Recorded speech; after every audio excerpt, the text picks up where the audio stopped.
વલસાડના ધરમપુર રોડ પર 100 ફૂટ લંબાઈ ધરાવતું બોઇલર ભરેલ ટ્રેલર ફસાઈ જતા વાહન વ્યવહાર પર અસર પડી।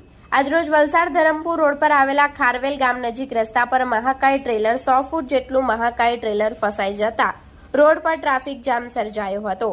સમગ્ર ઘટનાની વિગતવાર માહિતી અનુસાર ખારવેલ ગામ પાસે આવેલ શિવ બિલ્ડિંગ પ્રોડક્શન નામની કંપની દ્વારા સુરતના સચિન ખાતેથી પોતાની કંપની માટે 100 ફૂટ લંબાઈ ધરાવતું બોઇલર પ્લાન્ટ મંગાવવામાં આવ્યું હતું, જે બોઇલર કંપની દ્વારા મહાકાય ટ્રેલરમાં લોડ કરી ખારવેલ ગામે આવી રહ્યો હતો। જે દરમિયાન ટ્રેલર વાળવા જતા મહાકાય બોઇલર સાથે ટ્રેલર ફસાઈ ગયું હતું અને અડધા રસ્તા પર ફસાઈ જવાથી મુખ્ય માર્ગ પર ટ્રાફિક જામ સર્જાયો હતો।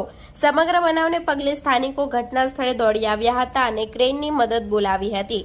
સમગ્ર બનાવને 2 કલાકથી વધુનો સમય વીતી જતા સ્થાનિકો અને રાહદારીઓ રોષે ભરાયા।